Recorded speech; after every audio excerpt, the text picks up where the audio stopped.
Hello hello guys, welcome to my new blog. स्वागत छ हजुरहरूलाई मेरो न्यू ब्लगमा। आज म गइरहेकी छु साम्बर बनाउन। पालकको आलु र पालक दाल हालेर साम्बर।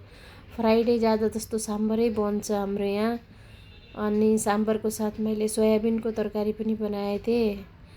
सोयाबिन र साम्बरको तरकारी मनपर्छ बच्चाहरूलाई पनि। त्यसपछि म चाहिँ नुहाइधुवाइ गरी ड्युटी जान तयार भए। फ्राइडेको दिन आज हामीहरूको यहाँ कलर ड्रेस हो, युनिफर्म हुँदैन गाइस।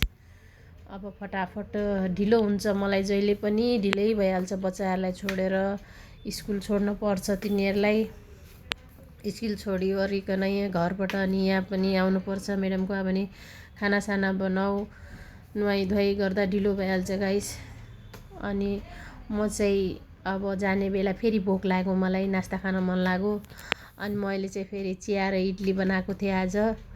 अनि चिया इडली बसेर खाएकै छिन्। म्याडमलाई पनि राखेको थिएँ चिया। म्याडम चाहिँ अलि टाइम लाग्छ भन्नुभयो। अनि मैले चाहिँ आफू एक्लै खाएँ।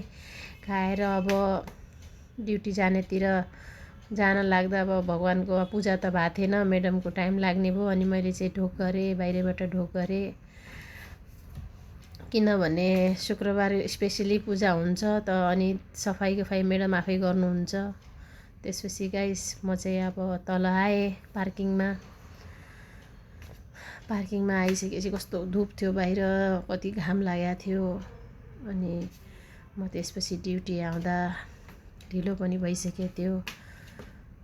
जहिले पनि ढिलै हुन्छ मलाई ड्युटी पुग्दा। अनि यहाँ आउँदा त जस्मिन हेयर वास गरिराखेकी थिएँ गाइस। बाई गाइस, नेक्स्ट भिडियोको लागि बाई।